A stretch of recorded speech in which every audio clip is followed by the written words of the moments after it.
Hey, what's up, YouTube? Hyperdark19 here, bringing you a new deck profile in my Breaking the Meta segment. Today, I promised I was going to talk about an Ojama deck, but I'm actually not going to. Sorry about that. Maybe I'll get back to it at some point, but I'm going to talk about a deck that I've just recently built and am actually very surprisingly very happy with. And it is, if you may not have guessed from the title, all about Stardust Dragon. Now, just to go off on a little tangent before I make the video, I'm aware that if you ask a lot of if you ask a lot of pro duelists right now, a lot of players in general, they'll tell you that Stardust Dragon, it's one of my favorite cards personally, but a lot of people will tell you that it's really not that good anymore. There's a lot of reasons. Most of which being the concept of banishing cards instead of destroying them has become more popular in terms of the overall game. I mean, with Blackluster Soldier being unlimited, well, not unlimited, but you know what I mean. Chaos Sorcerers running around, the whole Chaos archetype, D-Fissures and Macrocosmos and all that stuff running around.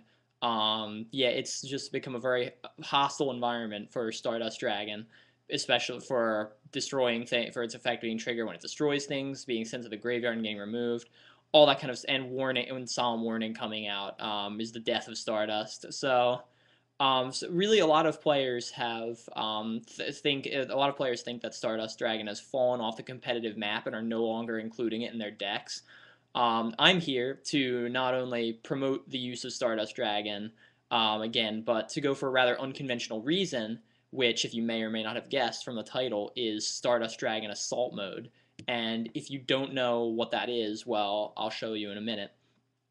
Basically, there are a series of effect monsters that came out around the same time as Synchros called Assault Mode monsters, and the only way you can summon them is by using the trap card Assault Mode Activate to tribute their Synchro form to special summon the effect monster form from your deck or your hand. Um, a little bit limiting, but some of the Assault Mode monsters make up for that by having ridiculously good effects, and Stardust Assault Mode is the best of the bunch. So I have gone and built a deck around him. So without further ado, here's the deck list. I'm really happy with how this thing is testing so far. It looks pretty good, and I think it could be a really good choice to combat the current meta.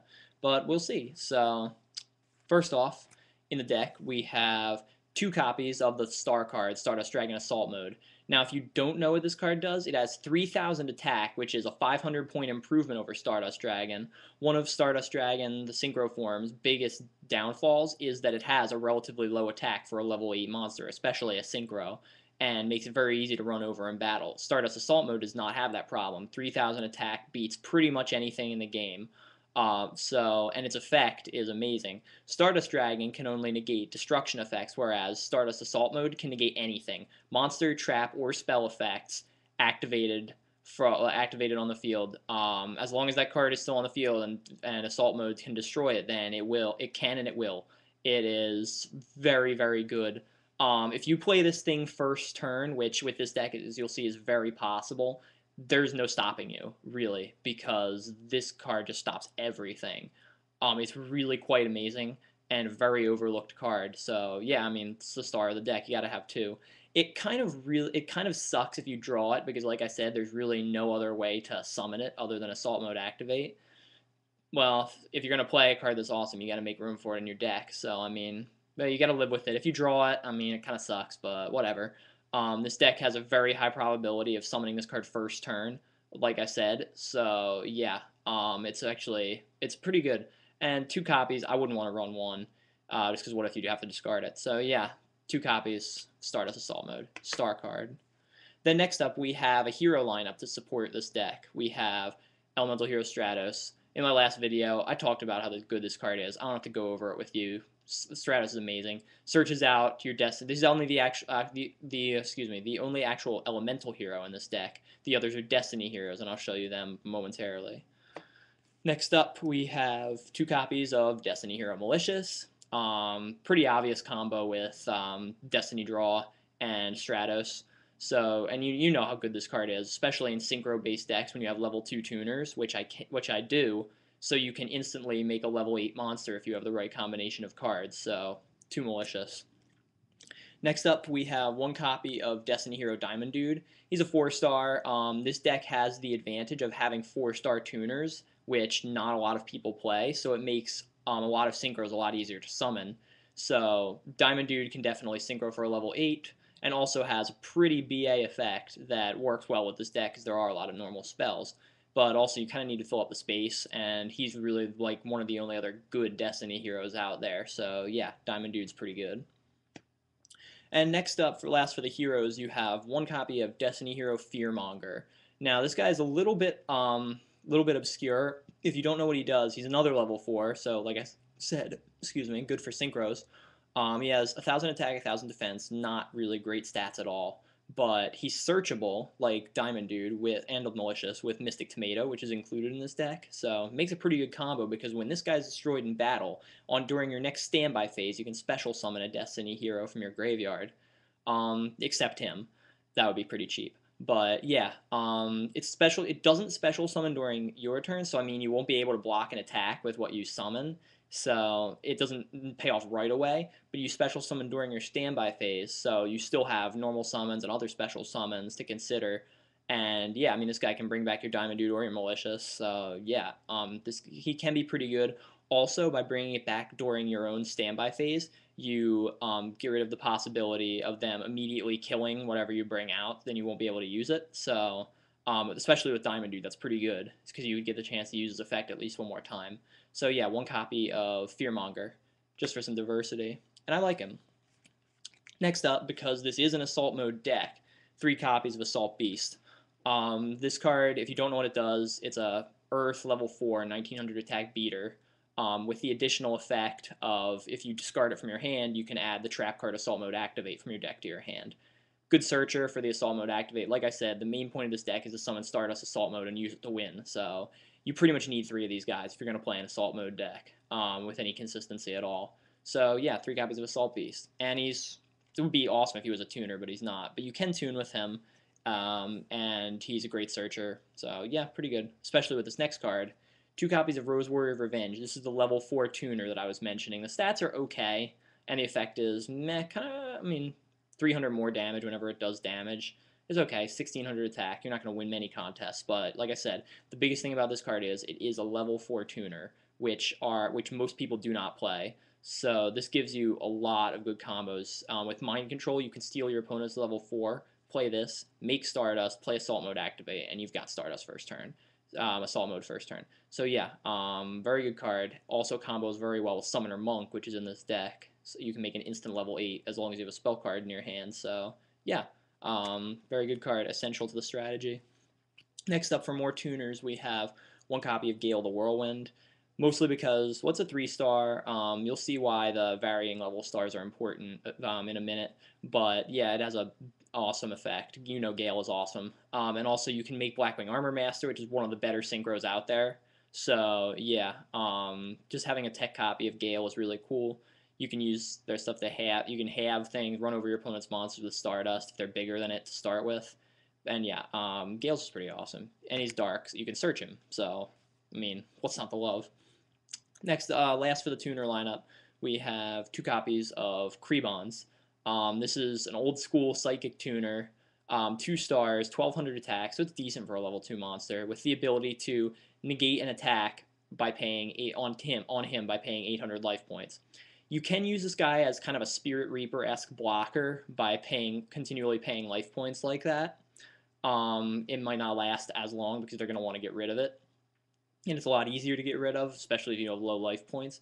But yeah, this guy is the level 2 tuner, combos with Malicious, obviously. And you also have E-Telly to support this guy, which I'll go into in a minute. But yeah, Krebon's a decent tuner, and pretty much with the Malicious is essential to your strategy. Next up, we have, like I mentioned, 2 copies of Summoner Monk. I'm so happy that you can use 2 copies of this card in a deck now, because this card just gives you ridiculous advantage. Not only can you ditch a spell and summon a level 4 tuner to synchro immediately for a level 8 like Stardust, and have a setup for Assault Mode the following turn, you can also summon Colossal Fighter or Scrap Dragon or anything. But also you can summon cards like Stratos that give you even more advantage by adding a card to your hand, and essentially you haven't lost anything then. So Yeah, Summoner also, like I said, with Stratos and other cards, makes this guy really easy to make Utopia with, and you'll see him in the extra deck. But yeah, Exceeds love this guy, and Synchros love this guy, so it's just a great card. I really love it. Also, it's searchable with Tomato, once again. Speaking of which, one copy of Mystic Tomato. Just one. And Sangan is the other searcher in this deck, but I'm anticipating that Sangan is going to be banned on the next ban list. There's been a lot of talk about that, and it's a high probability in my opinion. So if Sangan goes, then I may replace it with another copy of Tomato. We'll see. But yeah, so far, one copy of Tomato searches most of the dark monsters in this deck. Fearmonger, Diamond Dude, Malicious if you have to, Summoner, Monk, Gale, Krebons, most of the monsters in this deck. So yeah, Tomato is pretty decent. And like I said, last but not least for the monsters, Sangan searches your Malicious to your hand, your Diamond Dude, your Fearmonger, your Summoner Monk, your anything. Not anything, but most of the things in this deck are searchable by Sangan, and I don't have to tell you how good that is. Next up, for the spells, we have some of the staples. Monster Reborn, obviously. Dark Hole, not going to go into it. It's good. Heavy Storm, also good. And two copies of Mystical Space Typhoon, although I would always side a third, because with this deck, you want to be very careful before summoning your Stardust to make sure you clear the back row, or if you can't clear it, at least be pretty sure that you know they don't have a warning, because warning kills Stardust. So yeah, you got to be careful of that. But other than that, should be okay with Stardust. Protects itself from destruction usually. Alright, so then next up for the spells, we have Two Pot of Duality for consistency reasons. This was the salvation of this deck. I've tried to run this deck before, but never had the consistency that I wanted. With Pot of Duality, it's extremely consistent now, and mostly because of this card. I really, really like it. Yeah, I don't have to tell you how good this card is, but in this deck, it's the bomb. Plus, you can ditch for Summoner Monk. I mean, the only thing is about Pot of Duality, before I go on, is that with this deck, if you use it after you've already summoned Stardust or its Assault Mode form, you got to be a little bit more careful about using it, because if you play Duality and then they somehow if they destroy your Stardust, or you use its effect to negate something, since you can't special summon, you are not going to get it back. So you got to be a little more careful about how you use it. But other than that, great card. And next, for more draw power, two copies of Destiny Draw. With all the Destiny heroes, you knew this was coming pretty much. Love this card in twos. Great combo with Malicious. Provides most of the draw power you need. So yeah, awesome card. Awesome. And for more draw power, we have Lore of Darkness, because if you hadn't noticed, most of the monsters in this deck are dark. So this card, I know a lot of people don't use it anymore because not a lot of people use mostly darks in their deck, but yeah, this is a pretty good card. Again, if you mill this with Diamond Dude, just like Destiny Draw, you just draw two free cards. So yeah, it's pretty unbelievable. Pretty good solid draw card in this deck. Then we have for Search Power, Reinforcements of the Army, Stratos and Rose are just a few of the things. You can also get Fearmonger or Diamond Dude if you wanted to for whatever reason. But yeah, searches most of the key players in the deck. So yeah, Rhoda is good. Don't have to tell you. Mind Control. I wasn't originally running Mind Control in this deck, but I decided I would be a fool not to run it because of not only the tuners and level 4s specifically, because you can steal your opponent's level 4 and make an 8 so easily. Yeah, it's just, you can also, now that Exceeds are out, Mind Control is better than ever. You can take their Tengu or something. If you don't want to synchro with something and give them advantage, you can take it and Exceed. So like with Tengu or Dandelion, for example, they don't get their effect, so that's pretty awesome. Like I said, Mind Control is better than ever right now. Then next up, like I said, with Krebons, if you have Psychics in your deck, you gotta have an E-Telly. This card, even though it's banned, not banned, limited to one. This was actually, before it was limited, one of the dominating forces in the game. So the fact that it's limited, I would really like to see this card semi-limited. Come back to 2. Maybe give Psychics a little more strength, but it's at 1, so I'll deal with it. It's a great card. It searches out your 2 Psychic tuners. If you plan to run another one, I could run Psychic Commander in this deck to make a 3rd tuner, but yeah. 2 targets, maybe 3. If it's dead, you can ditch it with Summoner Monk. It's just a great card. Plus, it makes special summon Malicious, uses special summon Krebons. You still got room for a normal summon, and you've got your Stardust. So yeah, good card. And last for the spells, we have one copy of Instant Fusion. This card, you have to make room in your extra deck for this card to be worthwhile, but it really is. For 1,000 life points, you essentially get any synchro you want, basically. I mean, the way you do that is you summon a level 5 or level 4 fusion monster from your extra deck, depending on what tuner you have, and you can use this. Also, like I said, with Exceeds, this card is better than ever because you can bring out the 4 if you already have a 4, regardless of whether it's a tuner or not, and Exceed for Utopia. So, yeah, this card is pretty good. I would side a second. It's really good, actually. Then for the traps, we have, first of all, because it's an Assault Mode deck, 2 copies of Assault Mode Activate. I would not run 3. It's an extremely dead card if you don't have the materials to make Stardust, so just 2 is fine. You have a lot of search power, a lot of draw power, especially just for this card, so yeah. It's pretty good. Like I said, well, I mean, not pretty good. It's kind of a meh card, but you need it if you're going to run Assault Mode, and it's totally worth it if you bring it out, so yeah. Then we have, for the defensive traps, we have 2 Compulse. I like this card over D-Prison right now because you don't have to wait for someone to attack for it to trigger. So if they try to MST this, you can get rid of a monster they have. It's chainable, unlike D-Prison. So yeah, I like this card more right now. Takes care of Synchros, takes care of Exceeds. The only downside is it doesn't take care of big monsters like Christia that can just be summoned again, but it's worth it in my opinion to have that little extra bit of protection that D-Prison doesn't provide. Mirror Force, obviously, good card. You gotta have it. Torrential, another good card. You don't see as many people running this card now, but it's still good. Don't make any mistake about it.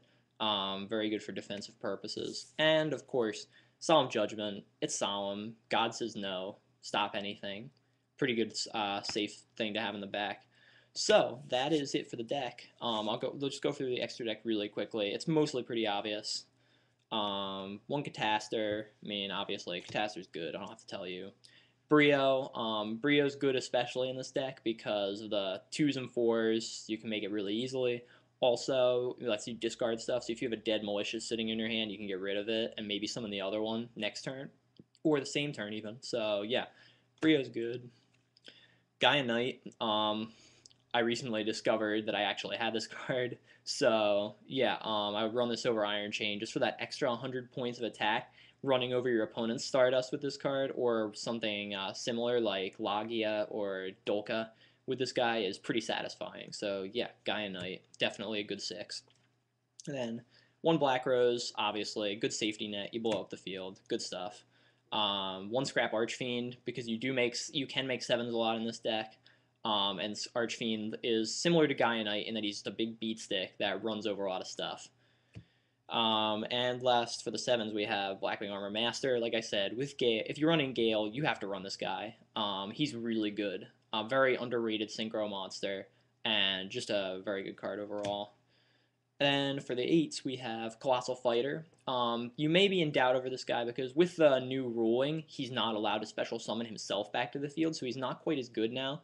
But with all the warriors in this deck, like Fearmonger, Diamond Dude, not sure if Malicious is a warrior right offhand, but like Rose Warrior, which is even a tuner, and Stratos, which gives you another plus if you summon him back. Guy's still good. Plus, he's a huge beat stick as well. If you have even two warriors in the graveyard, he's 3,000 attack, which is awesome.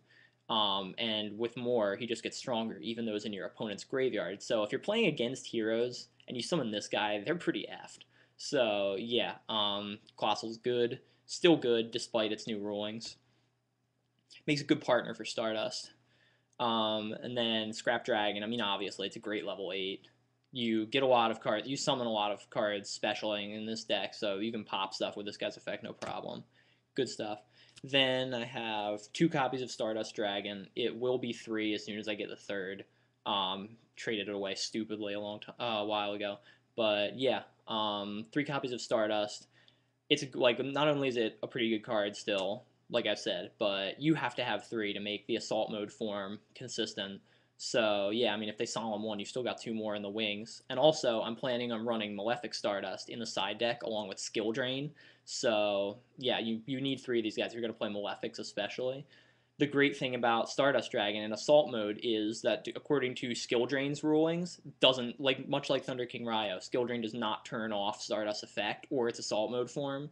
So yeah, if you run Skill Drain, if you side into Skill Drain Stardust, you can pretty much wreck any opponent who relies on effects, rabbits, plants, X Sabers, Insectors that are coming out, ninjas, pretty much anything. Skill Drain just wrecks. So Skill Drain Stardust is a good side choice, I'm going to say, for right now.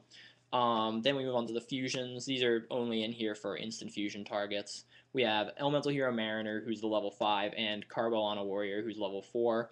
Like I said, only reason they're in here is instant fusion targets, and they're both warriors, so they support Colossal Fighter. Yeah, that's pretty much self-explanatory. And last but not least, we have 2 copies of number 39 Utopia. It's funny to me that Steel Swarm Roach is like 10 times more valuable than this card, but sees no play, while this card sees all the play and is cheap as hell. Yeah, it's a great, great card. 2,500 attack for just 2 level 4 monsters. Easy to get with this deck, as you've seen. Negating attacks is great, helps protect your Stardust if you get both of them out at the same time until you can work into the Assault mode form. Yeah, this is really, really good. It's the best Exceed out there, in my opinion, other than possibly Levy or the Sea Dragon, depending on what deck you use. But yeah, I think this is the best Exceed out there yet. So yeah, that's it for the deck. Subscribe, rate it, tell me what you think. I'm really looking forward to testing this deck out. It seems really good so far. So yeah, until next time, this is HyperDark19 signing off. Peace out, YouTube.